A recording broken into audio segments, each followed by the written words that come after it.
We start this new story in a literal bloodbath. All these white clock people are dead, and we see some guy impaled with a black sword.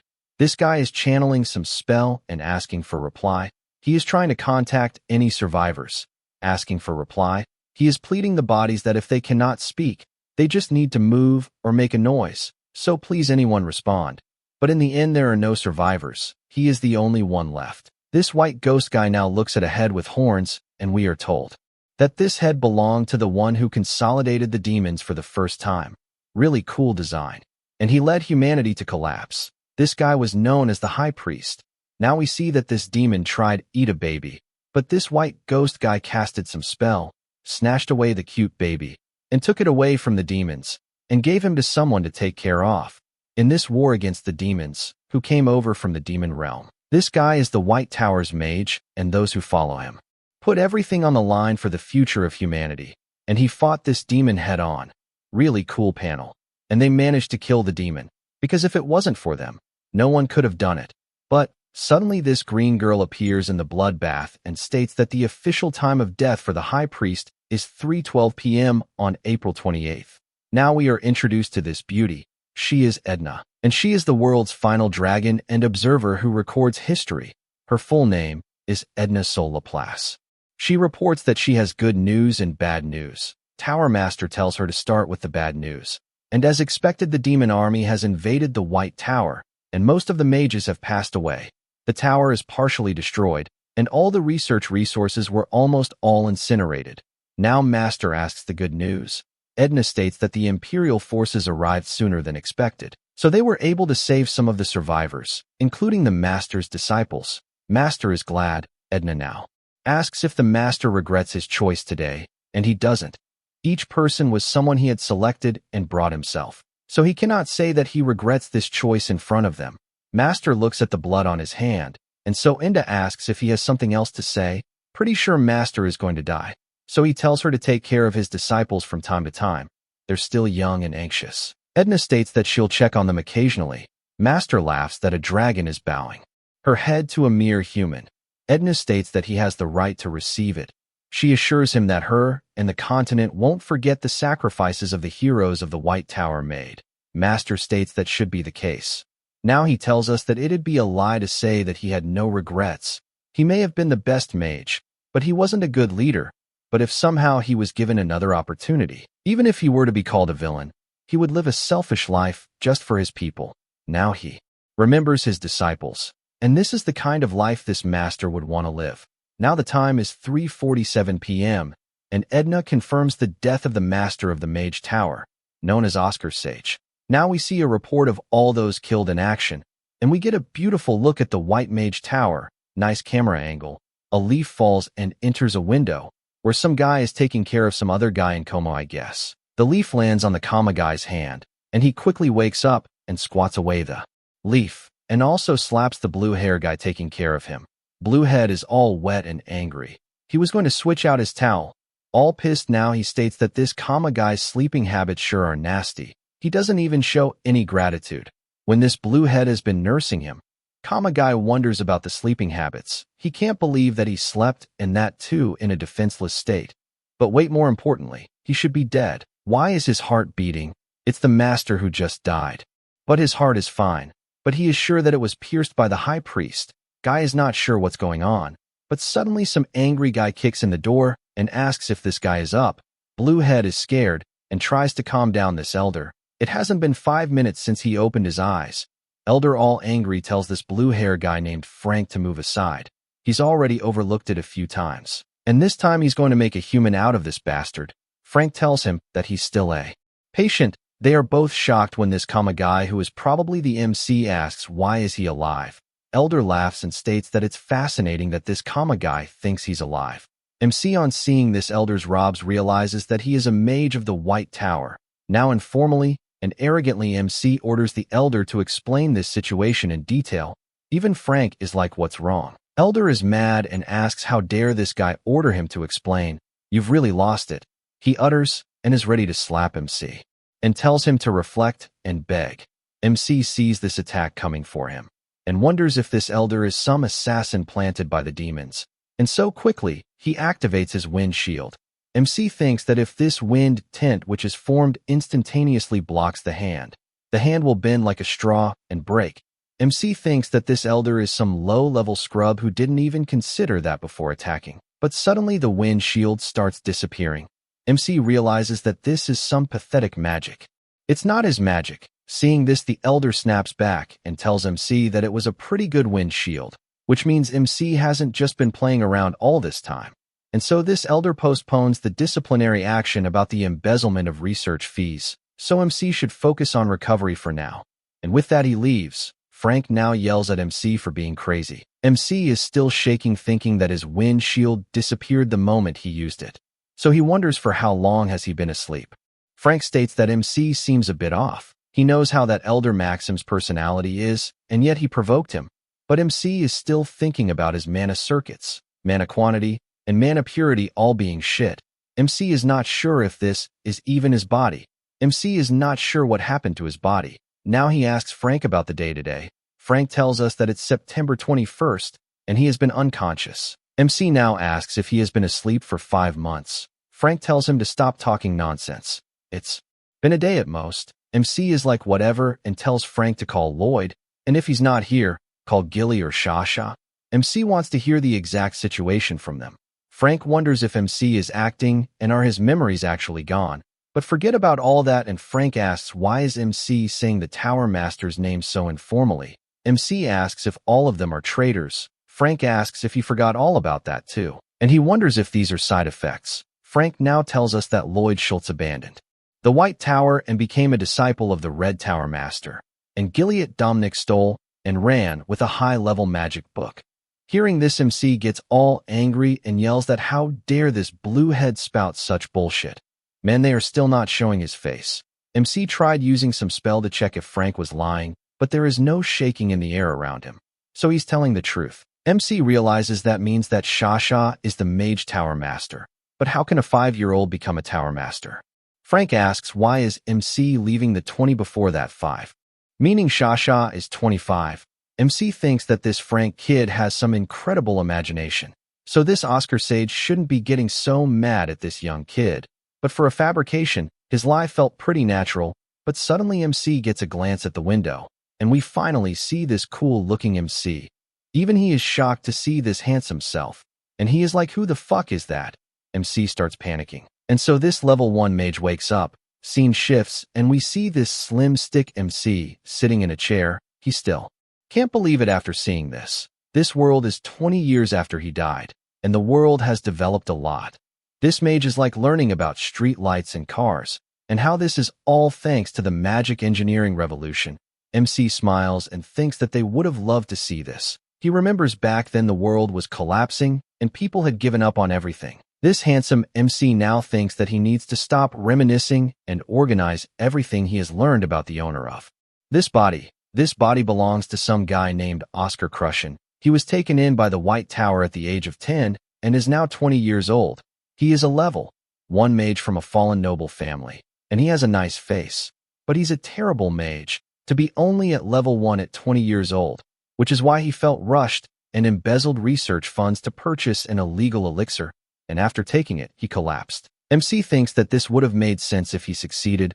It could have increased his quantity of mana by several times. But if he failed, his life could be in danger, which is why it's illegal. Frank told MC that he remained unconscious all day after taking the elixir. But honestly, MC thinks that this guy should have died from a mana outburst. But suddenly MC feels something. It's an actual outburst of mana. MC thinks that this body has weighed much mana for a level 1 mage, and most of it is pure mana that hasn't been refined yet. MC thinks that this modern society is amazing. He got all this from that cheap illegal elixir. But there seems to be some sort of darkness in the mana, and it flows down Oscar's arm. MC wonders what even is this, and suddenly a black hot goo-like substance drops from his finger. MC wonders if this is poison, and why is there poison in this body? And he gets it. He has a grasp on the situation.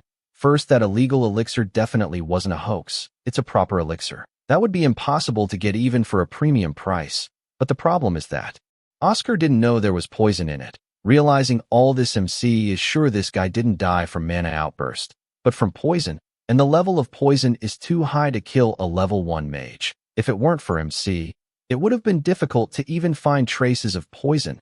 Oscar is determined to find out who's playing games with his soul, but consequently, he has been given a second opportunity which he was thinking about before dying. MC looks at the poison elixir and states that this isn't a bad start for a selfish life for his people, and he tells Oscar Crushin that as a payment for lending him his body, MC is going to avenge him, getting heavy Lord of the Mysteries vibes from this. Scene shifts, and we are in the outskirts of Surin, and someone got the news of the store. This drunk guy reminds the servant to address him as boss, and asks what's the news. He slams the bottle on the table when told that the store's been completely wrecked on the inside. Some mage destroyed it. Boss asks who the hell dared to do such a thing. Worker tells the boss that the mage was looking for the person who sold him the elixir. It could be Oscar. Boss doesn't believe it and states that Oscar is a theory mage. Also, how could someone on the verge of death thanks to the elixir be capable of defeating their guys? Worker asks what if the White Tower decides to investigate this. Boss tells him to remember who asked them to do that to Oscar. He was wearing the White Tower's ring. The one who wanted Oscar dead is a White Tower mage. So who knows? But suddenly they hear someone talking that what kind of idiot would be so obvious about where they're from. Boss and Worker look behind to see. Who just said that? It's our handsome MC. Oscar. MC tracked down the faint scent that remained in the bottle, and there are a lot more people involved in this than he thought. This is going to be a pain in the ass. Boss asks if this is the guy who destroyed his store. MC tells him yep, he did it. Oscar now tells them that he is very interested in what the two of them were talking about, so they should continue. Boss tells him that he was planning on letting him leave if he didn't hear anything. Now, the boss orders his thug to kill MC, and this guy jumps up ready to kill Oscar. MC sees the sword coming for him and states that if this is the game they are going to play, he won't pull back his punches either, and so MC uses his wind cutter magic and straight up slashes this thug and beheading him. MC is disappointed that it only cut off his head. This cut off head reminds him of that high priest's head. Boss gets shocked and scared on this whole thing. Boss calls MC a son of a bitch and pulls out his gun and fires multiple times. MC is very interested on seeing these bullets coming for him, and he uses his wind shield to stop the bullets and examine them. He didn't detect any mana from them. MC has no idea what principle is being used to produce this much power. Boss can't believe MC stopped the bullets. Now MC learns the name of these projectiles. They are called bullets, and he returns them to the boss for the time being. Oscar is just using Hyuga clan's 8 trigrams palm rotation, and Boss is hit from his own bullets and falls. MC steps forward and tells him that his underlings won't be coming because he has blocked all the sound coming from this room. Oscar just used Corazone's ability from One Piece. MC now sits on the sofa, and the fallen boss starts babbling that how a low-level mage used a level 5 spell. MC tells him that what he used was the sound bind, where he simple bind any sounds to this room so it wouldn't go out. Now MC tells this guy to comply and answer his questions, and asks who's the one who put in the request to harm him. But Boss is not going to say shit, so he gets a boot in his face. All menacing and threatening, MC asks if his pride is more valuable than his life. MC casts another spell, and Boss starts feeling pain all over. MC channeled wind inside his body, and it should feel like 1,000 needles piercing him from the inside. Oscar doesn't like torturing people because it gets too loud, so he tells the boss to speak up. Boss is crying from pain and ready to speak, so he begs MC to stop the spell. And so MC stop and orders him to tell him everything about his patron. Boss tells Oscar that they were given the elixir and some cash, and they were ordered to sell it to him at a cheap price, so there couldn't be any rejection. MC asks about the appearance of this patron. Boss tells him that he had a hood over his head, so they couldn't see his face, but he was definitely wearing a White Tower ring. MC thinks that ring was probably just a ruse to deceive this guy, and asks what more. Boss remembers and states that he had a unique scent on him, a refreshing and clear mint smell, and that's all he knows. MC thinks that this mint smell is something worth remembering. Now he asks how was this boss going to deal with the aftermath after killing him. Boss states that the White Tower is currently busy with the withdrawal from the 4 main magic towers, so Boss didn't think they would conduct a real investigation. MC is shocked to hear that the White Tower is withdrawing, and asks what is this guy even talking about. Boss asks isn't that something Oscar is supposed to know about more than him. MC tells him that he forgot it after consuming the elixir and tells him to spit it out. So the boss agrees to give him the documents. Now bleeding and all chibi, he goes to look for the documents while Oscar just sits there. And so the boss gives all the documents and fees paid by the customer to MC. And MC starts learning about everything. And now we get a history lesson. April 28th is designated as the Day of the White Knight because the high priest died that day. The emperor commemorates the sacrifice of Oscar Sage by bestowing great benefits to the tower and exempting them from 30 years of tax. However, among all the magic towers, it was the White Tower that produced the worst results last year. That White Tower that lost everything 20 years ago has not made a resurgence since now. There is an important announcement coming from Imperial family at this year's White Knight Festival. Experts have pointed out the absence of advanced magic as the largest problem. MC is confused to read that the White Tower doesn't have advanced magic. Oscar Sage remembers giving the documents to Edna to prevent something like this from happening.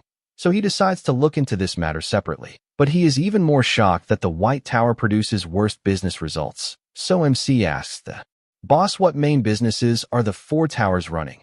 And we are told that the Yellow Tower of the East that controls lightning opened up the great magic engineering era, contributing to creation of revolutionary items such as street lamps and cars. The Blue Tower of the South contributed to the business of drinking water, agriculture, and potions. The desert-hailing Red Tower of the West joined militant ranks and assisted in missions like monster subjugations. Oscar now asks what about the White Tower, so boss tells him that the White Tower does delivery. So they are the post office or UPS guys. MC is stunned to hear that the White Tower does deliveries.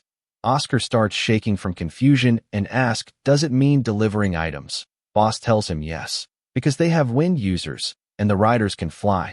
So they have a great advantage in delivering items safely and quickly. MC hears the word riders and wonders what's that. Now we are told that the mages of the White Tower fly high in the sky and rule over it. It was seen as freedom and bravery, which is why they were compared to dragons and eagles. MC is very mad and asks the boss who pushed for such a ridiculous business. Boss tells him that it was the current White Tower master. Now MC realizes that it's his own brat's doing. MC now asks more about the drinking water and agriculture industry and states that aren't potions the largest source of profit to a magic tower. Why is the Blue Tower doing that business? Boss states that the Blue Tower is a bit different because they have a monopoly over the potion market. MC remembers that it was the White Tower that was the biggest figure of the potion market 20 years ago. Oscar hopes, if only all those potion creation methods weren't burnt. Boss now tells MC that Blue Tower sells water at an expensive price. They also bring rain to areas experiencing drought. MC, all confused, asks, why would people buy clean water? Boss states that it's been a craze for rich people recently. MC is like, WTF, they can drink water from the well. These rich fucks are acting like clown to earn a few bucks. And so to sum it up, White Tower can't catch up in terms of profits as compared to other towers. MC admits that the scale of other Magic Towers businesses are on another level, and this year's festival is the White Tower's last chance to prove their worth, and there are only 7 months left in the festival. Suddenly boss starts collapsing and calls out to Oscar. MC wonders if this guy is dying from shock or did he lose too much blood, but he did provide MC with good information, so MC wonders if he should save him. But MC is shocked on checking the ledger. This boss does arson, attacking people, assassination requests, and whatnot. So MC calls him a piece of shit with legs and leaves, telling him to be a good person in his next life. Scene shifts to this beautiful White Tower. MC is tired as he returns back to his room, and he crashes into the chair. MC can't believe he is this exhausted from using a few basic spells. He is not sure what is wrong with this body. MC wonders if he can even use that magic in his current state. The magic which made Oscar Sage the greatest mage in human history. The magic called the Wind Archive, which literally looks like a raisin gun. But poof, it dispersed, so Oscar can't use it yet. First, he needs to learn about this body's current condition.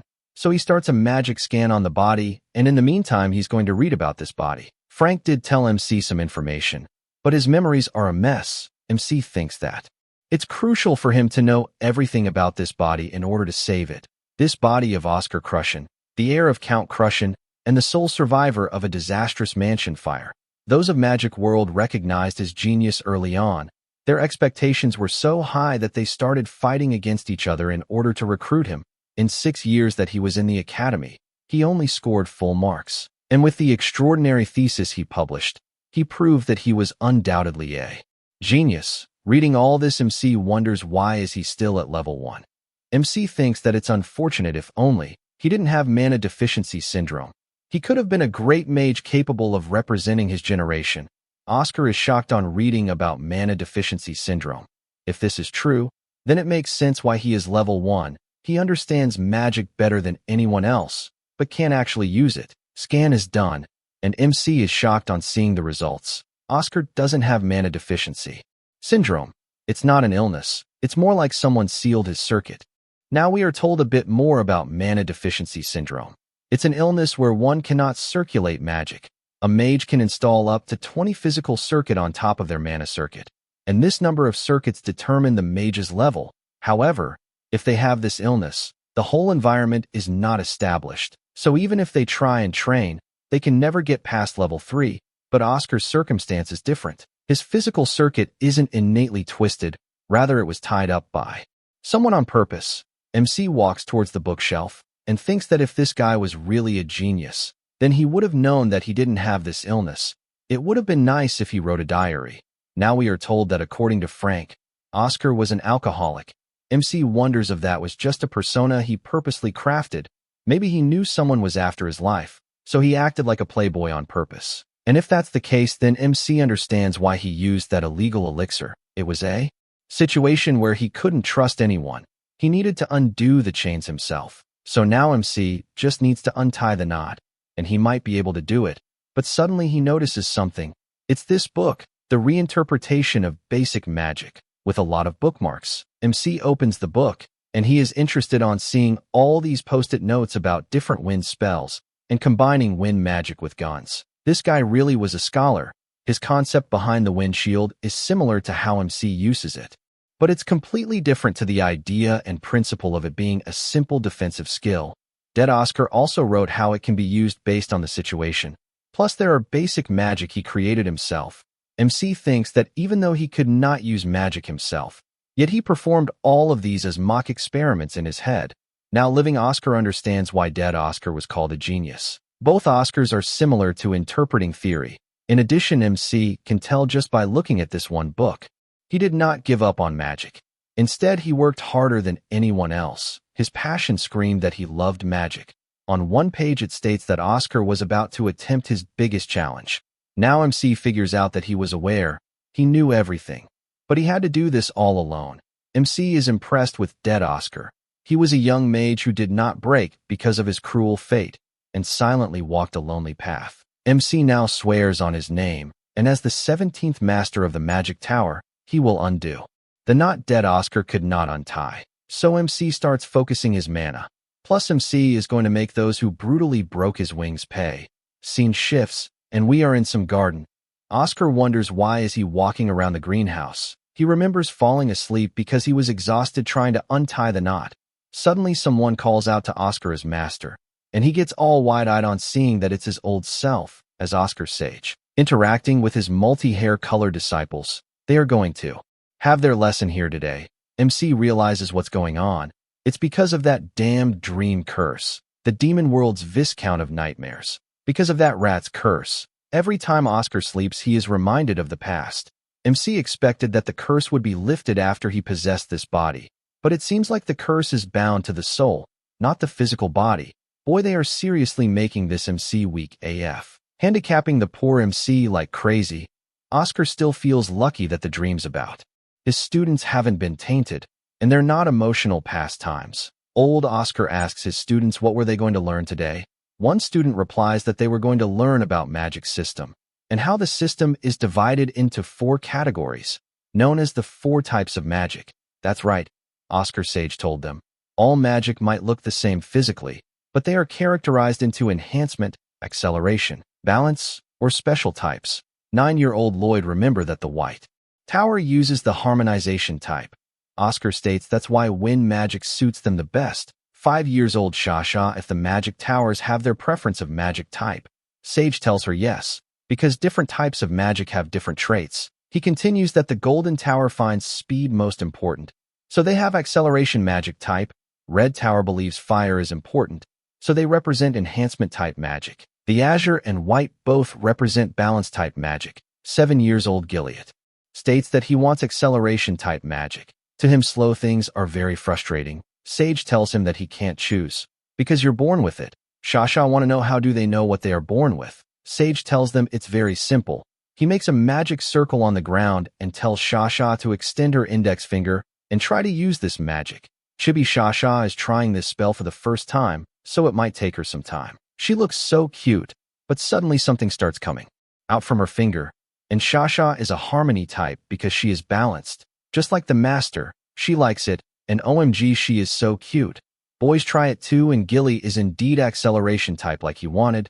Chibi Gilly is very happy, and Lloyd is a special type, so he asks if he can change his type once it's decided. Sage tells them that special types are rare, only 0.2% of mages. So why does he want to change it? Although he can't, Lloyd states that he likes balance type better like the master. Sage feels glad, but he doesn't know what to do. He was going to give Lloyd most number of private lessons, but now he wonders if he should look into how one can change their type. Lloyd starts blushing knowing he's going to get most private lessons. Of course, Sage replies, because special type mages find it tough to improve without a proper teacher. Now Lloyd thinks that special type magic is cool, but Sage has to promise him that he'll get the most private lessons, and so they pinky promise. The strongest kind of promise. Oscar remembers his nickname was the Promise Man, and no matter how mature he wanted to be, he was still a child. Dude, seriously, the art style is so clean. Scene shifts, and we hear the bell ringing. It's an announcement from the broadcasting room, which wakes up MC, and they are calling for Oscar and telling him to go to Lab 4202. MC walks out the room and tells us that he unlocked 12 out of 20 circuits. Now knocking in the lab's door, MC tells us that he also gained 2 mana circuit lines, and now he's at level 2. Oscar is told to enter the lab, and he is happy being a level 2 mage. Elder asks how is MC feeling. According to Frank, his memories seem to be returning. MC replies yes, they are. Elder is glad to hear this. This Elder Maxim is now 45 years old, but before he was Oscar's junior, he entered the tower many years after Oscar's Sage. But now he's old and an elder. MC knows this guy is honest to a fault and diligent, so he thought he would have a great future. He used to follow Sage around, and later started calling him Master, which Oscar Sage found cute. But he is in his 40s now. MC starts smiling that Maxim worked hard, and his magic reflects his age. Maxim asks WTF is this guy laughing about? And now he states that he received a report that the Gordon family's boss and attacking head were killed. Oscar stops smiling on hearing his crime. Elder asks if MC had anything to do about this report. Oscar lies, that he had nothing to do about this, and states that there could be an appropriate reason as to why they were killed. Elder is shocked to hear when MC tells him that they tried to assassinate him. Oscar tells Maxim that the elixir was poisoned, and he gives him the commission and ledger for assassinating him. Maxim asks if that's why he was bedridden, because he was almost assassinated. MC replies yes, and when he went to talk to them, they tried to kill him. Maxim checks the ledger and the money, and they seem legit. MC states that the ledger also contained other contract killings. Maxim understands and will close this incident as self-defense on his part. MC is grateful and asks for a personal favor. MC would like to meet the Magic Tower Master. Maxim states that won't be difficult, since he often have discussions about magic with him. MC is amazed to hear that dead Oscar discussed magic with Shasha, but MC will only be able to meet her 6 months later. MC asks why. He knows that would be after the White Night Festival starts. Maxim now tells us that she is on a business trip to take care of an important commission. MC asks why the Magic Tower Master is doing something so minor, but suddenly MC realizes it's because the High Mage is absent. Maxim knows it's embarrassing. Oscar wonders if it's really this important that a Magic Tower Master has to personally tend to it. MC now asks what level is the Magic Tower Master at. Maxim replies that she's a level 7 High Mage. Oscar remembers at her age he was at level 9, but she's only at level 7. But with her talent she should have reached level 8. But screw all that. Maxim checks the report and states that the cross-section of the corpse was very clean. So he asks if MC has been practicing attack magic again. MC replies that he trains when it comes to mind. That's all, and Oscar can leave now. Oscar leaves and Maxim is confused that someone else is at the door. Maxim asks what is the elder doing here. This is Vice Master of the White Tower, Hemel Glimwitz. He came here to tell Maxim not to be strict with Oscar, but he came too late. Maxim states that he needs to scold Oscar if he gets into trouble. Hemel knows he is right. But this old fart brought him here, so he worries about him. Maxim remembers the windshield spell Oscar used earlier. He couldn't have learned it in a day or two. Maxim is sure that Bastard has been studying very hard in a hidden place. Maxim smiles that Bastard Oscar might be studying much harder than he thought, and so both decide to go to the Elders' meeting where Elder Fidelina is waiting for them. Scene shifts, and we are at the 10th floor. Oscar saw his students in a dream, so he wanted to come here, but it's a lot emptier now. Gardner notices MC and grates him, but MC has no idea who this person is. Gardner introduces himself as Wilter, and he manages the Magic Tower's facilities, and he states that maybe the rumors about Oscar losing his memories are true. They used to have conversations here and there.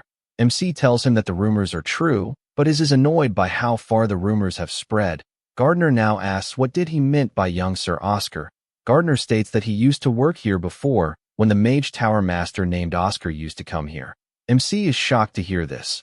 Oscar now states that's a great way to differentiate between the great Oscar and young Oscar. Also from now on, they can continue to be conversation buddies. Gardner is thankful for the offer, but it would be difficult because he will be leaving this tower soon. Where are you going? MC asks. Gardner states that it's been 40 years since he started working here, so MC asks if there is some issue. Gardner now tells us that he served 3 masters during his time here, and his co-workers have constantly changed. He's the only one left in this department, and the reason why he held out for this long is because of what the previous Master Oscar Sage said during his appointment ceremony, that everyone residing in this tower was needed, so they should live with pride that they are a part of this tower. MC feels ashamed hearing his own words, and since then this Gardner worked believing that he was a part of this tower. MC tells him that he is not laughing at him, and Gardner states that's why he is leaving.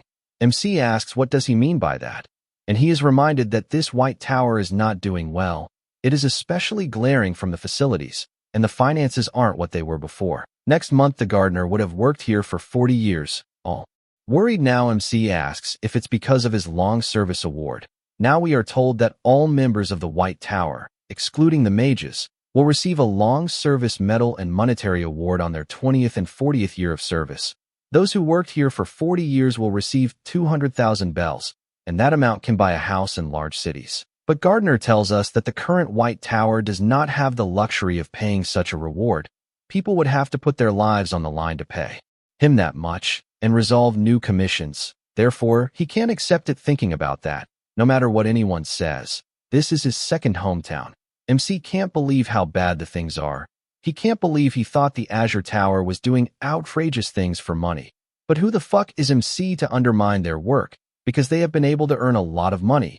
They are currently the best in history. On the other hand, he only had his titles. War Hero, Mankind's Savior, are both honorable titles, but they mean nothing if they can't even fund the reward for those who put their all into the tower for decades. Gardner yells out to MC, and he snaps out of his anger. MC was clenching his fists so tightly that he started bleeding. Gardner wraps Oscar's hand and MC asks when is he planning to leave. 2 weeks later, he replies, and the hand is wrapped. Gardner tells him to please go to the infirmary and apply medicine on it. MC still hopes this guy continues to be his talk buddy and tells him to not leave. There is a way, he'll make sure of it, a method to make lots of money, so this never happens again. We start the next chapter with Oscar wondering how the fuck is he going to do it. The only things he can focus on are research, lectures, and commissions, but it'd be a problem if the payment takes a while. Plus he's just a level 2 mage. MC needs a business that'll rake in big money, and so potions are his only option. But suddenly he notices some news on the newspaper. Scene shifts, and we are at the Vice Tower Master's room. And we have this witchy lady stating that she can't just ignore it.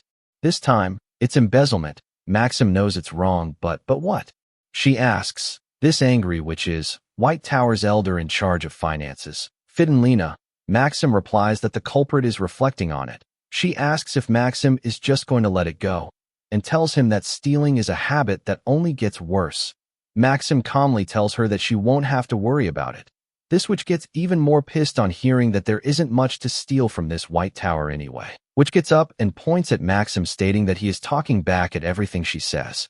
And she wants Maxim to throw Oscar into isolation, but Maxim refuses and asks what's the point in putting a level 1 kid into isolation training. Other elder can't believe this talk, but he agrees that isolation training for Oscar would be too harsh. It'd be nothing more than torture for the child. Instead, they should have Oscar personally pay 3 times the research fees, which is like just 3. Man, she greedy. And they move on to the next topic, which is like they have little money, and they are going to need to make a decision. There are many facilities they don't even use. If they sell the equipment from the production chamber, they'll be able to live off that money for 3 months. Otherwise, they're really going to have to shut down. But the Vice Master cannot permit that, and states that this is the Magic Tower. It's a place where mages come together to study magic and share knowledge. There is no fresh air in a closed room. They cannot sell their future just to state. The hunger of today, which asks if they even have future. They've already waited 20 years. Hearing this, Maxim shouts at her, and she tells the master to accept it now. Even if there is some genius that might save the tower, they won't come to this tower. Elder is about to say something, but they hear a knock on the door, which asks who is it, and the elders tells them to come in. It's our boy Oscar, and he brings a suggestion. Our boy wants to start a business, but the lady is not having it, and calls Oscar a funny man. Doesn't he remember he embezzled research funds just a few days ago, and now he wants to start a business? MC puts forward an article he found reading the newspaper. The Vince estate had to go into lockdown because of the terrible flu outbreak. Elder remembers seeing that too. People are saying it might be the Cadena flu. It's a terrible news if it really is this flu. And there is currently no cure for this COVID. In the past, White Tower came up with a vaccine, so there was no issue. But the recipe for the vaccine was lost 20 years ago. MC agrees and states that even the Azure Tower, who are controlling the potion market, has yet to replicate it. So that's what MC wants to start with, Elder asks. What? And Oscar wants to sell vaccines for this COVID flu. It's something the White Tower had monopoly over in the past.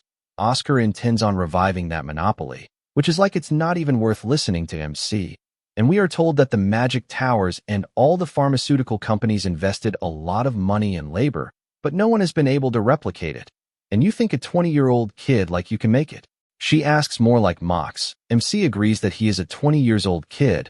However, I'm a genius, he confidently utters. Hearing this, the finances elder gets super pissed, and she starts yelling at him for how much money he wasted for his research payments and embezzlement. But Oscar keeps ignoring her, which points out how could this kid be a genius? He's a well-off from a rich family. He has no idea how money works. Vice Master stops Fidelina and states that Oscar came here to suggest an official investment opportunity as a mage of this tower. He knows that she is in charge of the finances, but she is being very rude. Fidelina apologizes. MC was wondering why she hates him so much. Now he realizes that she is the treasurer. It makes sense. After all, he hasn't done anything worthwhile for the last 2 years. However, MC is certain about this and asks the elders to please consider this. MC thinks that this body's owner and he are different. Elder now asks if MC is certain if this is the Cadena flu. MC is sure and tells him to check the page 2 of the newspaper, and it's some news about the Archbishop. He's going to stay in Surin for a month for prayers of blessing. MC asks, isn't that strange? Until now, they only stayed a month in the big cities. This El Terra order worships the Mother of Earth, Terra. So earthbenders, therefore, they should be more incorruptible and dignified than anyone else as the leaders of the order, but in reality they are far from it. In order to become a cardinal, those second in power of the order need a tremendous amount of campaign funds. One is allowed to stay in the estate they visit on their pilgrimage for up to a month, but that's only when meeting nobles and merchants and getting money from them. Berserin, it might have been a great city in the past, but it has been getting smaller and smaller. Maxim agrees, but he thinks that they stayed for prayers of blessings. But MC finds it strange that the Archbishop stayed for prayers of blessing for a barren land. He spins the golden globe and states that the pilgrimage route has already been chosen. It's Surin, Mosque, Melbourne, and Greenwale. After that comes Vince. The Archbishop stayed in Knox for a month before coming to Surin, and if Oscar is not wrong, he'll stay in Mosque for a month too. And he'll spend a month in each of the other cities. And doesn't it seem like he's trying to put off visiting Vince as much as possible? All the elders are shocked on realizing this. MC continues that if an accident happens during the pilgrimage, the people of the order would have angered Tara, and that would be basically a death sentence for an archbishop who is trying to become a cardinal. Maxim now realizes that flu is going around in Vince, that's why he is stalling. That's exactly how Oscar interpreted it. Man, they seriously doing some heavy world building with this manhwa, which is impressed. Oscar is really good at analysis, since he's a mage of theory. Although, it's only theory for now, Vice Master understands what MC is trying to say, but they still can't officially sponsor MC. They won't be able to fund the other mages if they do. However, Vice Master can invest his personal money into this business, which can't believe he's doing this. But Elder tells her that it's alright, and offers MC 30,000 bells and asks if this would be enough. Oscar knows that is nowhere near enough. Scene shifts, and we are in the potion production chamber, and MC is regretting his reborn life. He has no choice but to go with Plan B. MC checks the equipment, and it's all fine. Plan is to make a vaccine sample using this money and get more money from the Archbishop. Because this bishop is in the most trouble because of this flu, MC looks around and sees that his servant is hard at work. So he puts on his safety goggles and is ready to rip money off of someone who's desperate. And so this genius is ready to warm up. We start the next chapter with Oscar going full Heisenberg and cooking some red stuff. This genius is experimenting all over the place, and looks like he got it. MC is a true master, so he needs to maintain his class forever, and so as a practice he made this Rockstar energy drink. But it seems he worried over nothing, but the worker is tired from lifting so much. MC asks if he got all the missing medicinal herbs, and of course he did, and tells MC to take a look, and he asks for something to drink. Worker is feeling like he's about to pass out, and Oscar does have a Red Bull for him. Worker asks isn't that expensive, but MC takes the receipt and gives him the energy drink. He drinks it, and it's nice and warm. So he asks if MC just brew this one. And yup, Oscar just did it. MC checks the herbs, and they are in excellent condition. Worker picked out the best ones. The seller was mad at him because of that. MC tells him that with his talent, he should be a merchant instead of a mage. And that's exactly what he's going to do when the tower goes broke. MC starts hitting him all cat-like on hearing this. MC couldn't help it because he said something bad about the tower. This worker, who is probably Frank, asks what does he need to do now. Elder Fidelina told him to help MC, because it'll be difficult just by himself. MC remembers that she was so mean to him up front, and yet she wants to help. And now they are going to start with moving these ingredients. MC thinks that it's not that he needed an assistant, but it was written that currently the White Tower is filled with a lot of problems, like children who are very talented, have some screw loose in one way or another. If only these children could get their shit together, they could greatly contribute to the tower's strength. And one of those children's is this Frank Sirius. MC agrees with this evaluation. MC was getting curious regarding this kid, so it's a perfect time to confirm it. Frank now asks, aren't all these herbs poisonous?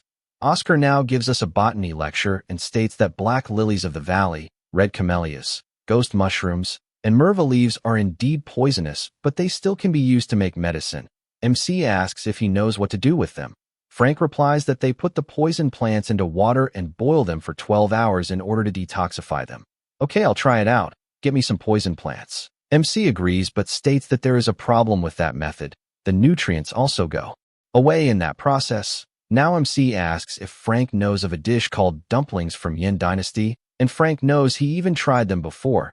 MC now tells him that to make these dumplings, they use a tool known as a steamer, and if they use this steamer to detoxify the herbs, they'll keep most of their nutrients.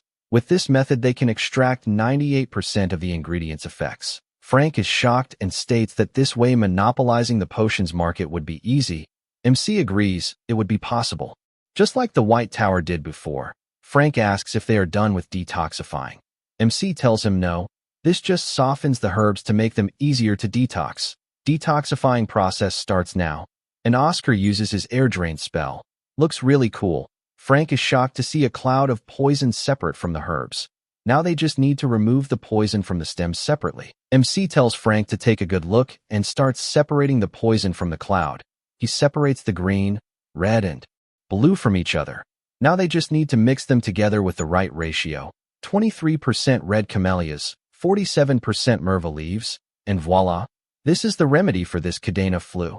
Man, that was quick. Frank can't believe how easy that was. So MC tells him to try. But this student can't even use different magic simulations yet. And he doesn't know how to dual cast. He needs to start with air drain. MC sees Frank and thinks that his mana control is unstable, but he's doing better than expected. However, that's all he can do for now. So Oscar asks if something is wrong. Frank tells him to stop teasing him. He can't dual cast yet. One needs to be level 4 or level 5 to understand the principle. But Frank is only level 3. So MC is ready to teach him. Frank is shocked that MC is going to teach him this secret technique. Oscar tells him that it's easy if he knows the principle, and tells Frank to think of it as setting up partitions in his mind. Dude, this looks so cool. MC tells him to use a magic on left side, and use be magic on right side. MC tells him to try it. He has nothing to lose, so he does, and he is able to separate the poison. Oscar claps and congratulates him on learning dual cast. Frank can't believe how easy it was, but now he's mad and asks why did the others hide this technique. He thought it was going to be hard. MC tells him that because others are greedy. Frank is now trying to combine the perfect ratios. MC thinks that these teachers didn't want the students to learn the technique for free. They spent so much time learning it, and it somehow became a tradition. It's called professional jealousy, but in a blood-soaked battlefield, such a tradition is nothing but hindrance. To survive, sharing techniques and discussions were needed every day. MC knows that White Tower now needs interactive teaching and the exchange of knowledge. And just like that, Frank was able to replicate the medicine. MC is glad that Frank did a good job and states that he is very talented. Honestly, Oscar did not expect him to do it on his first try. Frank thanks him for explaining it so well. MC reminds him that he was pretty mad at him earlier. Frank ignores him and starts working on the other herbs. MC is happy and tells him that he has a bigger steamer, so they should extract them all at once. And just a few hours later, they have made a lot of potions. Frank is very tired. MC counts and tells us that there are 514 bottles in total. Suddenly, Maxim barges in the lab and tells Oscar that they have a problem. MC asks what's the matter, and he shows MC a letter which states that the Azure Towers pharmaceutical company Newtek confirmed Serin's visit an hour ago, and they are going to meet with the Archbishop Baldwin. Maxim states that they might be late. MC now realizes that the Azure Tower wasn't stalling for time without a plan. If they get the contract first, their remedy would become useless. Frank starts crying, and Maxim tries to cheer him up, but MC tells them that it's not over yet. And if he remembers correctly, this COVID flu is classified as a B-rank disaster. And if that's the case, there is one thing the White Tower could try. MC now asks if Maxim's flight speed is faster than most wagons, right? Scene shifts, and we are at a certain building in Serin. There is a knock on the door, and Archbishop's guests have arrived. Baldwin orders them to come in. And who walks in? It's the Blue Magic Tower's level 5 mage, Moira Main, and the director of Newtek, Neil Bryan. Nice cape. And they sit down. Bishop asks them about the remedy for the flu. Moira tells him that it's going very well. Bishop is glad to hear this, and asks when is it expected to be finished. They just have to go through the clinical trials, and with successful trials they will be able to get permission from Empire's FDA. However, the trials don't end in a day or two. Bishop asks then when will they launch the sales of this medicine, but they are sure it will be finished within half a year. Bishop gets angry on hearing this. He has to leave for Vince in 4 months. But they are not on schedule. Suddenly Bishop is told that some other mage has come to visit him. Bishop orders to let him in, and he asks the Azure mages why didn't they say there'd be another person coming. But they didn't have anyone else with them, so they wonder who is this person. This mysterious person walks in and states that if he remembers correctly, LCA was the greeting for the order. In walks Oscar Crushin, a level 2 mage of the White Tower, and he greets them and states that he is here to make the bishop a good offer. We start the next chapter with Oscar entering the room with some good news. Bishop asks what brings the White Tower here. MC tells them that he is here regarding the sale of the Cadena flu cure. This completely shocks the Blue Tower mages. Bishop tells him that he's on perfect timing. Other 2 mages are there for the same thing. Oscar asks if he's too late. Bishop sighs and tells him not at all. They haven't fully prepared yet. MC is happy to hear that and states that the White Tower is ready to negotiate right now if needed. Azure Mage gets furious and states that Oscar is lying and points out that White Tower have neither the money nor the technology to develop a cure. Bishop agrees that it's a valid point, so he asks Oscar his last name. Oscar Sage is about to say his real last name, but remembers that it's Crushin now. Bishop now asks if he really has the cure. MC takes out a box from his coat and states who would lie to an archbishop of the order, and so MC shows the bishop his sample. Bishop asks if they do end up going forward with this negotiation, how many and until when can MC produce this cure. Hearing this, the blue mage is getting furious and asks the bishop, "What the fuck, man?" Bishop asks what this guy is yelling at him for. They were the ones who came here unprepared. Blue mage tells him that they don't have permission from the FDA, and it clicks with him. So he asks Oscar if he got the approval from Empire's FDA. MC tells him no, that's what he thought, and tells the bishop that both White and Azure Towers are in the same situation, and states that they can mass-produce the cure from factories all over the continent once they get the approval. Oscar is listening to this bastard talk shit about his tower, and that the cure they are developing at Azure Tower will be far better than that of the White Tower. MC agrees that he is making a fair point. However, it's amusing to hear him say that the Azure Tower is one of long history, in front of the White Tower's mage at that. Moira gets really pissed on hearing this sarcasm and tells Oscar to take back what he said. Did I say something wrong? Oscar asks, and points out that according to the continental history, White Magic Tower was first established. Moira now asks if MC is really going to be petty over just a 5-year difference. Oscar now tells him that this 5-year difference he speaks of is the gap all Azure Tower masters wish to close. But it's a gap they will never be able to close in 10,000 years. Oh snap. That was cold AF. That's how history works. Moira is getting super mad. MC reminds him the monopoly White Tower had over the potion market just 20 years ago. Moira tells him that was in the past. No one remembers. But suddenly Moira gets scared shitless on seeing this aura coming from angry Oscar, as he asks, a past no one remembers? So that's how you think of it?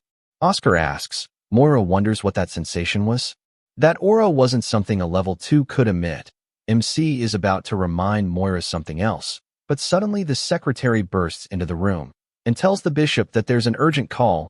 Bishop asks from whom, and we are told that it's from the Lord of Vince. Bishop takes the call, and the Lord thanks him for his immeasurable kindness. Bishop is like, what kindness? Bishop is confused to hear when Lord thanks him for sending the cure for the flu. Lord tells him that the White Tower Elder said that the bishop prepared with them in secret, and that's why he is thanking him.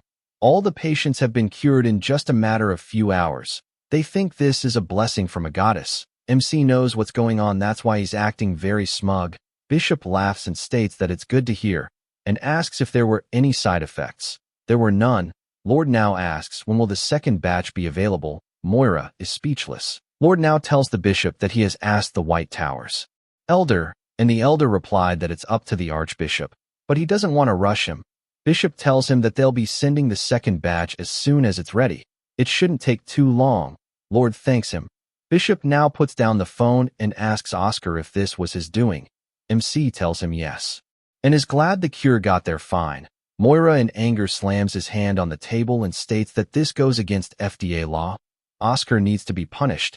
Oscar tells him that it doesn't go against the FDA law at all, and maybe Moira doesn't know much about law, or if he knows anything about laws regarding wars. Moira yells and tells MC to stop changing the topic.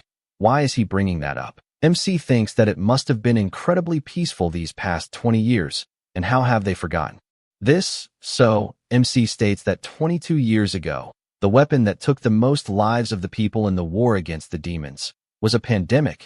Interesting. Now we are told that even with the mages quickly producing treatments, it took too long for FDA to approve them. People died before approval came. That was when His Majesty added a statement to Article 42 Clause B, stating that treatments for the wounded in cases of war will be categorized as special treatments, and they will not be affected by the laws of FDA. Moira now yells that they are not at war right now. MC now states that there are 3 cases where a situation is considered war. First, when there is a war going on against another species or another nation. Second, when there is a revolution. And lastly, when there is a disaster of B class. Moira is shocked to hear this.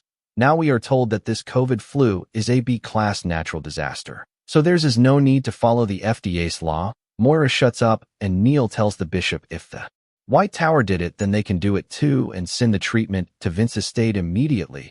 Bishop states that the race was over the moment the White Tower's treatment reached Vince. Plus, the Lord of Vince thinks that Bishop is working with the White Tower, so he can't turn around and say that it was the Azure Tower. Neil is ready to lower the prices. Bishop now yells and asks how dare they. Do they intend to buy his image with money? No, not at all, Neil responds. Bishop now tells them to shut up. He doesn't want to hear anything else, and he tells these two to leave. Moira stands up, all disappointed. As he walks past MC, he tells Oscar that he'll make him pay for this. MC wonders if these brats have a book of villain dialogues on hand or something. It's the same as 20 years ago. MC now pisses them off even more by telling them that he already registered the patent for the treatment and vaccine to the palace. Moira is like, what? MC tells him if they want to sell the treatment they created, they better pay fees to the White Tower. If he doesn't want to, then he better throw out the cure they created. Hearing this, Blue Mage gets all red and storms out. Neil now bids farewell to the bishop. He says bye to MC and walks past him. But suddenly Oscar notices something strange. He looks back at Neil and thinks that he has a unique scent on him. Oscar now remembers the guy he killed told him that the one who asked to give him the poison elixir had a refreshing and clear mint smell. That's all he knew. Oscar is completely shocked to smell this mint scent on Neil. He leaves and his scent went away with him. Bishop laughs and tells him to have a seat. And finally, they'll be able to have a talk. MC thanks the bishop. Bishop now tells him that they better discuss the price first. What will it be? He asks. MC smiles and tells the bishop that he'll take just 5 million. Bishop laughs, all worried, and asks if he's serious. Scene shifts at the White Tower, and the finance minister is shocked. She counts the numbers on the check and it's 10 million. MC happily tells her that it's 10 million bells. Now both these elders all chibi like hug MC and tell him that they always believed in him. Oscar is getting annoyed. Even the Vice Tower Master is shocked and asks what happened. Not even the Archbishop would give this much. Oscar tells him that there was additional fees. Elder asks what fees. MC tells them it was the promotion fees. Elder asks what promotion fees. Now we see what happened at the talk. MC told the bishop that the White Tower received a statement that Archbishop Baldwin predicted this flu, as if he had received a revelation, and that's how he was able to prepare the cure quickly. MC now points out that for someone aiming for the next cardinal seat, the title of an archbishop who received a revelation from Terra would be an irresistible temptation. Bishop was very happy on hearing this. Bishop liked the proposition and signed the contract for 10 million bells, more than they suggested. And in return, MC promised to send the vaccine and second batch of the cure within a week. Vice Master is very impressed. His punishment was to repay 3 times the embezzled amount, but he brought back 400 times that.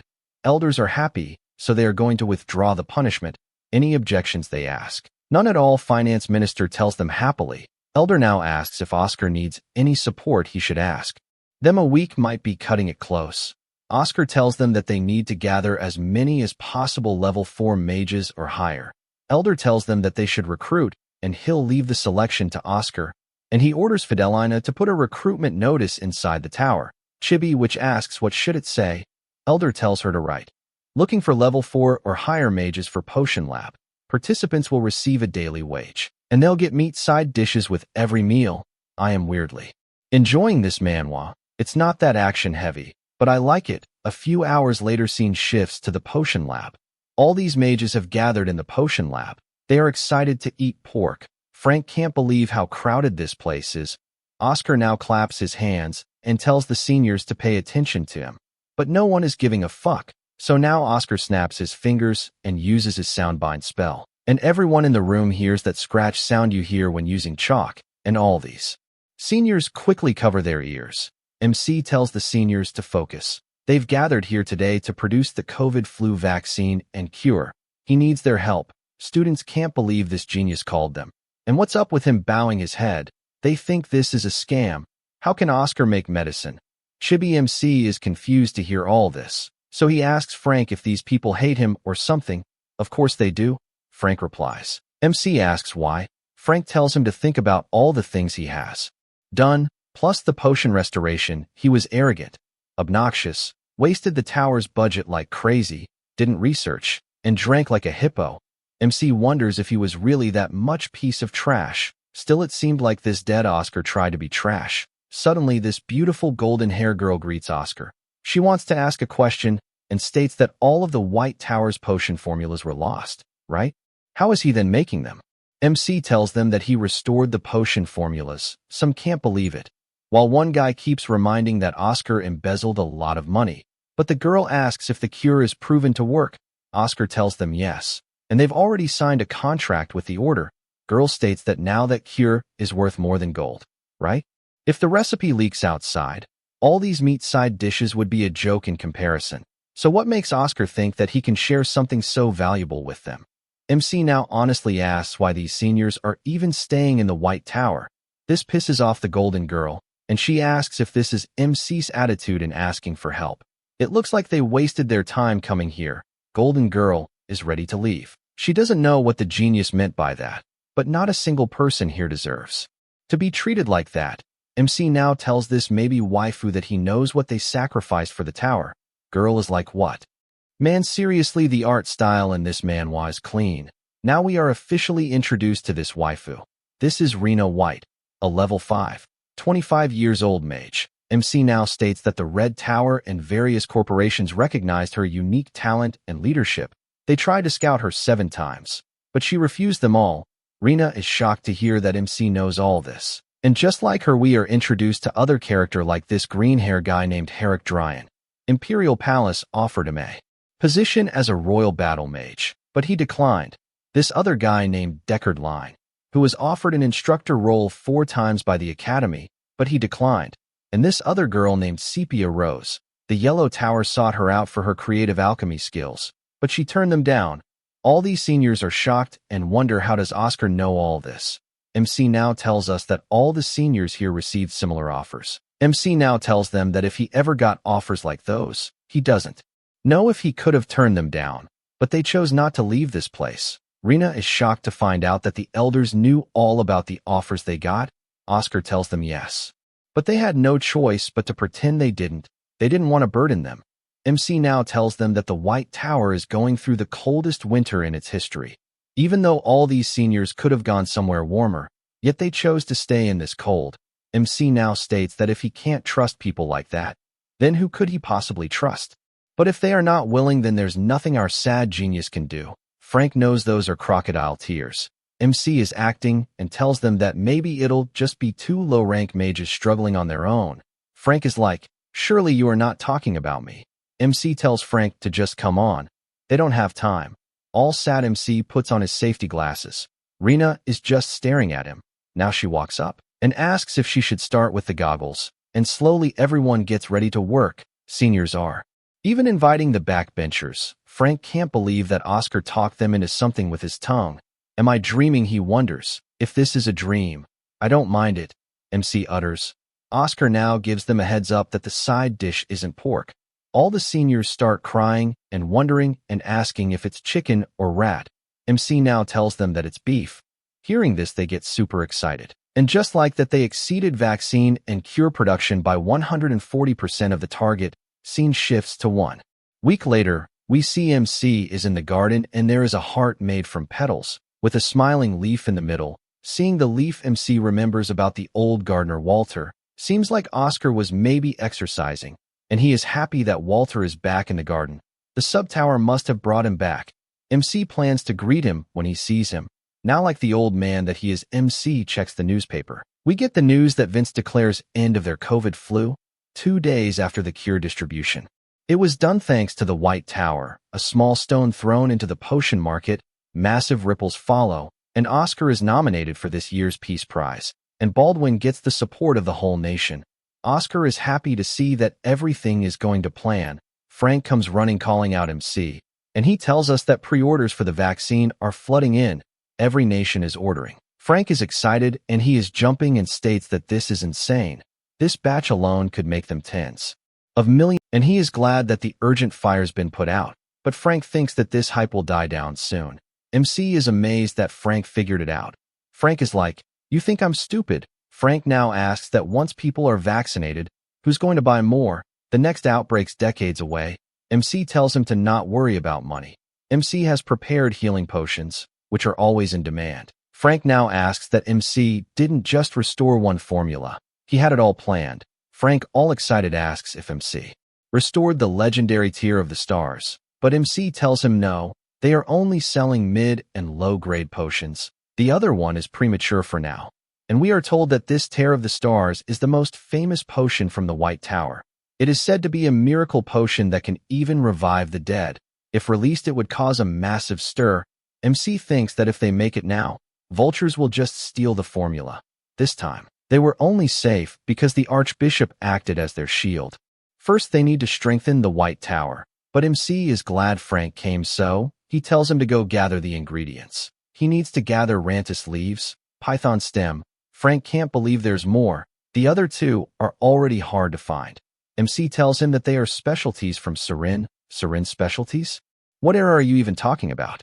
Frank asks. Frank now tells him that those herb fields were destroyed ages ago. MC cannot believe this. Scene shifts and Frank now calls Oscar insane for dragging him to this godforsaken place just because he didn't believe him. Plus, they had to climb this whole way because even carriages can't get in here. Frank is completely exhausted. MC tells him to just hang in there. They've walked about 10 miles, so they should be almost there. Frank asks why is he using miles as a unit to measure it. Disappeared 18 years ago. Oscar can't believe people don't use miles anymore. Frank asks what's up with him today. After the war, everything switched to metric. Pounds became grams too. Frank thinks Oscar must have read too many old texts while restoring potions. MC is losing his mind thinking that even the pound system is gone. He knows they were tricky, but the fun was in painstakingly working out every conversion. Now MC says farewell to miles and pounds. Frank spots a cabin in the woods, LOL. And he knocks on the door to see if anyone is there. This sinister-looking old man opens the door and asks if they walked all the way here. Frank tells him yes. The carriage could only take them to the start of the trail, but now MC sees some cars behind them. Some more visitors have pulled up into the fields. Cars stop, and this mafia boss guy asks the old man if he's willing to sell the land today or not. Next chapter starts with this muscular old man coming out from the cabin. Mafia boss tells him to just give up that stubbornness. They are offering him 10 times more than any other land. Old man tells the mafia boss that he won't sell, even if they built him a castle out of mithril. Our duo has no idea what's going on, so they are just watching. This mafia guy is a businessman named Dvor Powell, and he tells the old man that they can only laugh at his rejections for so long. And he asks if anyone would care if he dropped dead living like that. This old man named Ivan the herb gatherer tells Dvor that it's none of his damn business. Dvor is saying all this for Ivan's own good. He should sell it now and spend the rest of his days in comfort. Once a factory goes up nearby, this land will become worthless. Ivan is like, that's laughable. As long as he's here, no factory's getting approved. Dvor gets annoyed on hearing this. Like he's trying to hold his anger, he turns around and tells his subordinates that it's time to leave. So he gets into the car but states that he stepped on some herbs on the way here, so he should take this for the herb damage, and throws some cash on the ground. And after that all these cars leave. Dvor now asks his servants, weren't those kids next to the old man wearing White Tower robes? What are those beggars doing out here? He wonders. Servant is like, they probably came for the herbs. And he tells the boss that those White Tower punks made a bunch of money with the vaccine recently. Boss takes off his glasses and asks if they really made anything significant. Servant gives him a newspaper and states that the numbers are kind of serious. Dvor now reads the newspaper. Dvor rolls up the newspaper and slams it on his servant's head, asking the fucking bastard, why are they telling him this now? Boss now bites his nail and wonders what if the old man brings the White Tower in as backup. Then he'll refuse to sell for years again. He can't let this happen. Dvor is barely keeping up with loan interests. Boss now calls out to his servant. Boss tells him to contact the mercs who contacted them. They need to hire them. Servant asks, to do what kind of job? Isn't it obvious? Boss replies. Servant states that the old man is officially designated by the state, and if he gets smashed by boss again, it'll be trouble. Boss tells him to just kill the Ivan and cover it up as a disappearance. Once the owner's gone, the land will go up for auction, and they'll buy it then. Boss knows that it'll stink a little, but they got the backing. All hurt servant asks what if the White Tower mages keep staying at the herb field. Boss tells them to kill them if they get in the way. Servant tells him if they do this, other towers will get involved, and they won't be able to handle all of them. Boss asks what's the worst that could happen, and the whole four towers thing is ancient history anyway. Plus the White Tower's already fallen, scene shifts, and it's night time. Frank and Oscar are sitting under the starry sky. Frank states that this herb gatherer seems like a good guy. He let them stay the night, because it was late, and he even gave them food. MC is happy about all this. We shift back to daytime, and Ivan asked their names, and he told them that it's late, so they should stay the night. It'd be dangerous. Heading down now, Frank asked if he's sure. Ivan tells them that when it comes to the White Tower, he has a duty to uphold. I guess MC knows what duty he's talking about. Frank now asks who was that guy from earlier. They walked here, and that jerk showed up in a car. Ivan tells them that his name is Dvor. He'll kidnap, threaten, even kill if it helps his goal. Ivan is angry and states that it started 3 years ago. He went on a frenzy buying up all the land around here. Expect his many herb gatherers have already left Sarin or gone missing and never returned. Frank is scared and asks why are they going that far. Ivan tells them that Dvor plans to turn this place into the largest industrial zone on the continent. They walk into the house and Oscar asks him how is he managing to hold out. Ivan tells them that Dvor can't touch him. It'd be disadvantageous for him, because this old man is a nationally recognized herbal cultivation master. Frank is shocked to realize that this old guy is protected by the imperial family, and that's how he's managed to hold on. MC asks if he sold the land. He could have made a fortune, so why didn't he? Ivan tells him that he's asking such an obvious question, and the answer is because he loves this land. From birth till his final breath, this land will remain his home. MC knows he's a good person. Frank states that the way he rushed inside out of embarrassment was very cute. Frank is jealous of how bright the stars shine here. Jealous of what? MC asks. Frank states that just what it'd feel like to live a life that bright. But it's not that a genius like MC would get it. MC tells him that he's pretty amazing. Frank thanks him even if he's just saying that. MC reminds him that he's not the type of guy to say things he doesn't mean. Old Oscar now wonders why did young Oscar called Frank a problem child. Frank is just getting horny for the stars. MC being the old fart that he is states that back then, one could see the stars even from the center of Sarin. But now he thinks that it's so bright at night from all the street lights, so they can't see them anymore. The inconvenience back then almost feels romantic now. Frank now states that it wasn't that long, and thinks that MC is younger than him.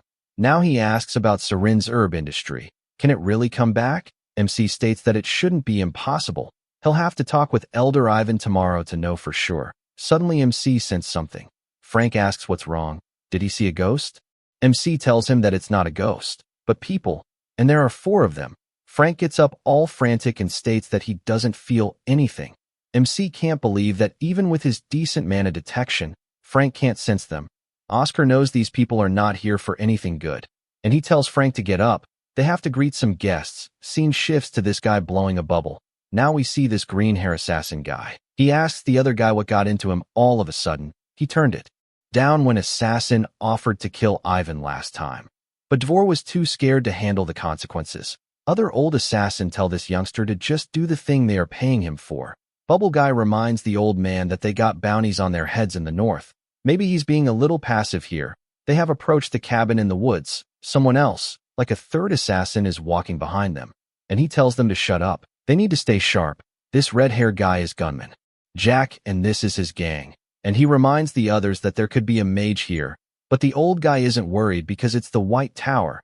It would have been worse it was some other tower, but the young assassin really wants to fight a mage, and he is ready to lockpick. So he asks the leader if he should just enter.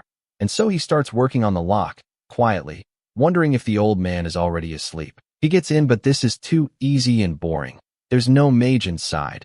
Assassin is disappointed, but he gets shocked to see that there is someone under the blanket. It's Oscar, and he is charging a wind bullet. But the assassin is quick on the uptake, but bam, headshot. Man, this looks so cool. MC is really impressed with this wind bullet.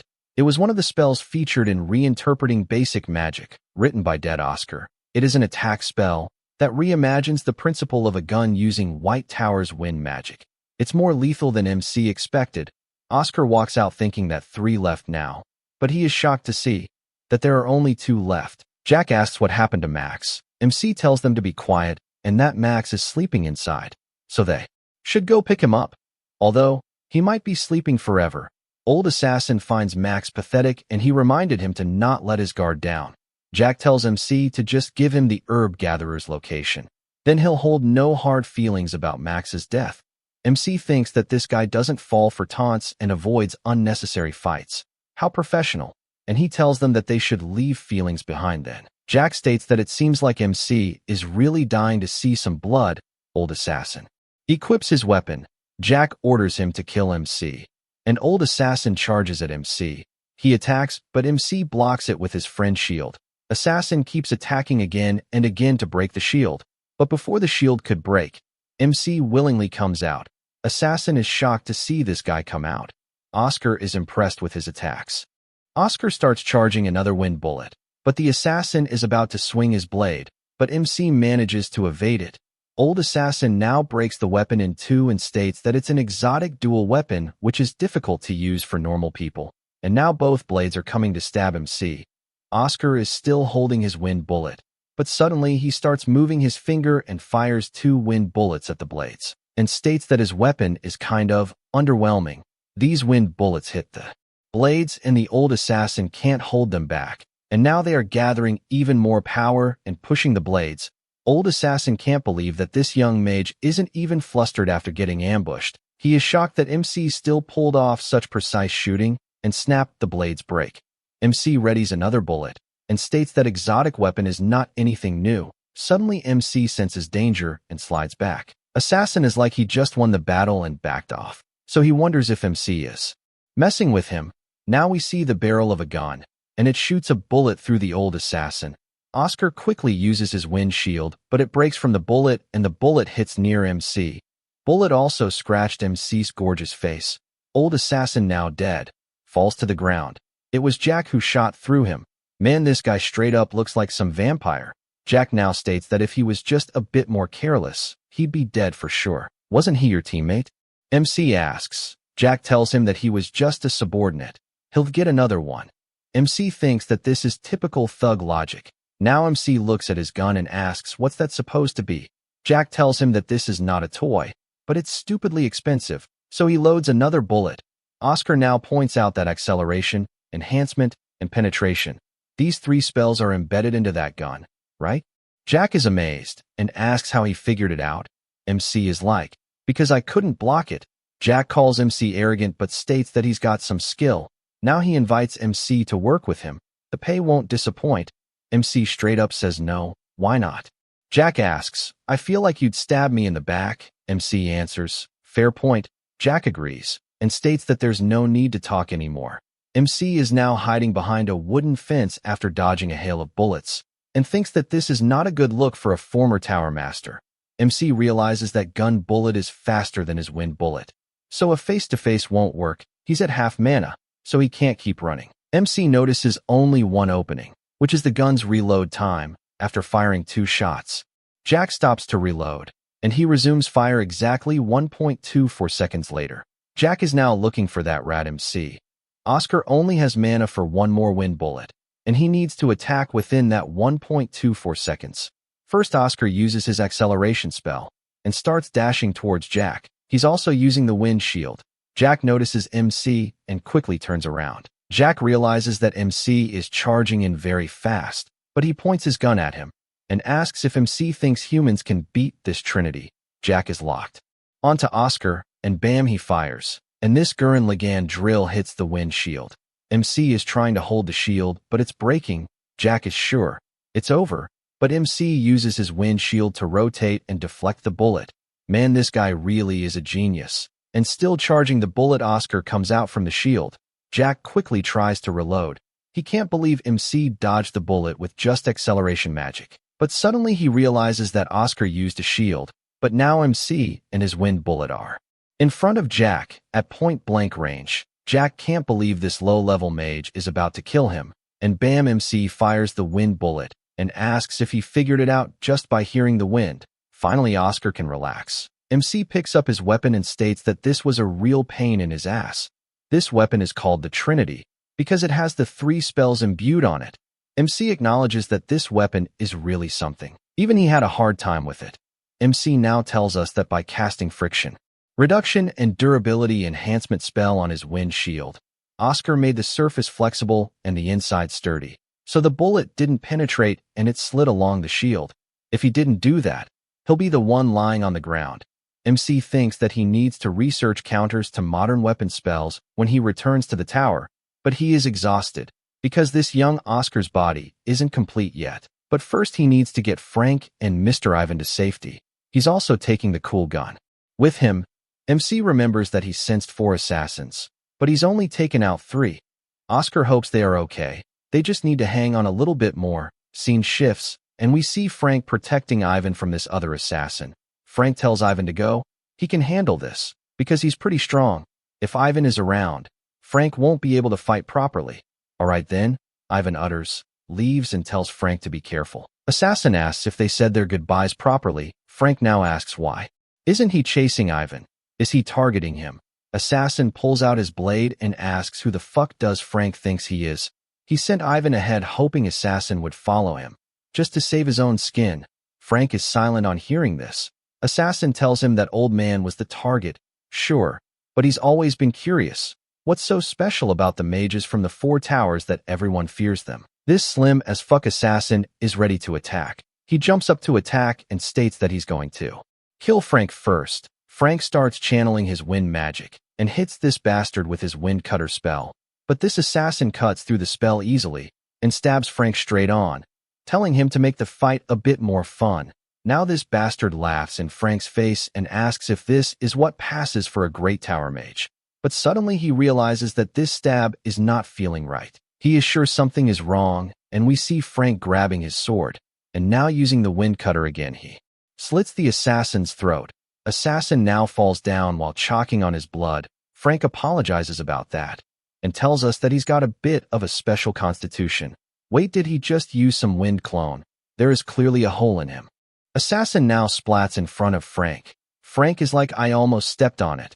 And we see Oscar hiding behind a tree observing all this. MC can't believe this Frank is a special type of mage. And on top of that, he's got wind spirit pungbeak. MC didn't expect Frank to have magic that turns part of his body into wind. Physical attacks don't work on it. It's a broken skill. If one can't use magic or sword energy, you can't even fight him. Even Oscar has only read about it in old texts. It's that rare, and even then, it was said to be the unique magic of the 7th Tower Master, a special type. MC didn't think Frank had inherited wind spirit, getting very vibes from Black Clover with all this. Oscar now calls out to Frank, who is completely shocked on seeing MC appear. He asks when did he got here. MC tells him that he was worried but he did well.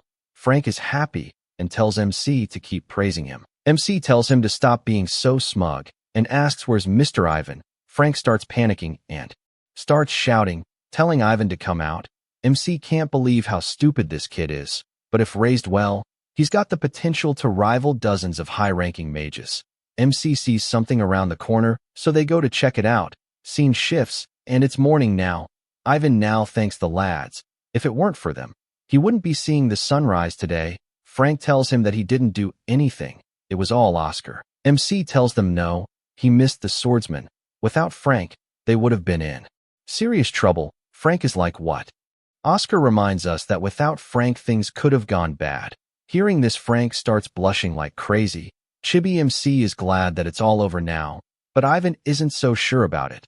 Dvor isn't the type of guy to give up that easily. If these assassins didn't work, he'll try something else. Frank now asks why is Dvor so obsessed with the herb field. Ivan now tells us that this is the biggest and most central fertile land in Surin. Surin's soil fertility has been declining sharply for the past 8 years. In the western region, where they produce Magi-Tech products, wastewater and pollutants flow daily through the Wolf River, and that's what caused it. If Dvor starts building a factory even closer to this land, there may come a day when holding out becomes pointless, and if Surin's soil can never recover, they'll lose the ability to grow herbs altogether. MC is listening very attentively, and he wants to ask something. And he asks that yesterday Ivan mentioned the loyalty to uphold at the White Tower. Was he talking about the promise of the 4th Tower Master, Leonard Ayres? Ivan is shocked to see that MC knows about it. Frank asks what's that? And we are told that it's a story about the herb gatherer's life. So a flashback. A long time ago, people saw herb gatherers very differently. Back then, they were often accused of being witches because they boiled mysterious herbs of unknown effects and sold the concoctions. So they lived as wanderers, hiding from people's eyes. But then someone kind appeared and took them in. He was known for his incredible foresight. It was the fourth tower master, Leonard Ayres. He told these herb gatherers to come to Sarin. It will be the eternal home for them and their descendants. And here, none of them will ever be looked down upon again. Ivan is feeling very warm and fuzzy because he never heard the exact story before. MC tells him that he read it in a storybook, but he thinks that this story was actually from an old tome passed down to Tower Masters. Ivan continues the story and states that after that, herb gatherers from all over the continent flocked to Sarin, and for the first time, these wanderers had a cozy home. And this way the White Tower gave Ivan's ancestors both a home and pride. So how could they possibly turn their backs on the White Tower? MC now thinks for a second, bows to Ivan and thanks him for all his effort until now. And from now on the White Tower will stand with him. Do you have any idea? He asks. Frank asks if the imperial family finds out that Dvor attacked a living national treasure, they'll act immediately. Hearing this, MC wants his tears back. Ivan is not sure if imperial family will make it in time. He can't leave this land.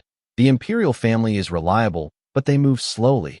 If Dvor launches a full attack in the meantime, MC tells him not to worry. The imperial family will move faster than Silver. Ivan asks how. MC smiles and tells us that today is the day they signed the COVID cure contract with the imperial family. Scene now shifts to Dvor's office, and he is yelling at his servants to pack it up quickly. He yells and asks who the fuck messed up this bad, trying to ruin him. Boss now tells the servant if he tries to run, he'll die, but suddenly the imperial army kicks in the door, and they be like, freeze. Man, seriously nice design. This is Chief Inspector Walker from the Imperial Ministry of Internal Affairs, Public Safety Bureau. Dvor is like, why the chief is here. Chief confirms if he is Dvor. Chief now shows him the arrest warrant, and he is under arrest for incitement to murder, intimidation, illegal property acquisition, and damaging a living national treasure. Dvor is like, you are wrong. I'm a legitimate businessman. Chief tells him to shut up. They'll be the judge of that. And so this bastard is getting detained. He knows this is too much for him to handle alone, and thinks that if he could just contact some specific person, there'd be some way out of the mess. Now this bastard asks if he can smoke a cigar before getting arrested. Chief thinks about it, and nope. He tells the officer to cuff him and drag him out. Dvor tells the chief that he is making a mistake. Does he even know who he's got backing him? Chief has no idea, but states that the one backing him is His Majesty the Emperor. So he asks if Dvor's got someone higher than that. Yeah, he's fucked and handcuffed. Chief takes the cigar and starts smoking, stating that criminals always have the good stuff. Dvor's servants are also getting arrested. One younger officer wants to ask a question. What is it? Chief utters. Officer asks who the fuck is this guy for them to move in less than a day. This is a first for them to work this fast. Chief tells him that it was an order from the top, and we are told that His Majesty really loves the White Tower. It's a grown-up business. Others won't understand it.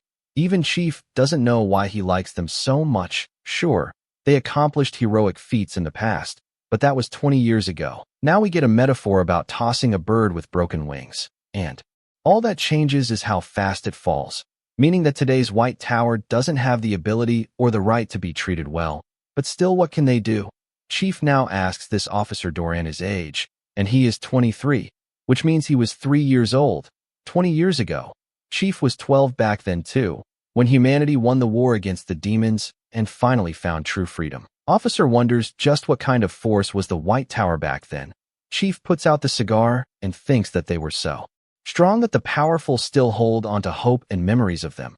Chief now tells the officer that there's one more place they need to visit. They are not done for the day. But the chief tells the others to finish up here and head home. They are going west. He is going to order a cease order to the factories near the Wolf River for illegal waste dumping. This was Chief's own addition to the schedule. For Oscar and Frank, he's going to repay them for catching Jack the gunslinger and his crew. Doran wants to grab food on the way, but Chief tells him that they'll get food when they are done. Scene shifts to the White Tower. Frank and MC are back after doing the thing. Frank is tired and asks if MC wants to grab a drink. Oscar refuses and invites Frank to report to the Vice Tower Master. Frank is like nope and tries to leave, but the vice master appears and calls them. Hearing the master, Frank makes some excuse and runs away. Vice master comes near MC and asks if that was Frank. MC tells him that Frank bolted like someone in a hurry. Master laughs and congratulates Oscar on pulling of something huge again, although he just sent him to get some air, so. They head towards the master's room to talk in detail. It seems they are going up using the lift. Something wrong? MC asks. The worried master. Master asks if Frank said anything to him. He did, MC utters, but it was nothing special. Master tells MC that the Sirius family contacted them. They want Frank back. MC asks if Frank agreed to leave the White Tower. Master tells us that Frank's family has already talked with him, but he's not sure about the details. Oscar also seems very confused. Like and subscribe for more.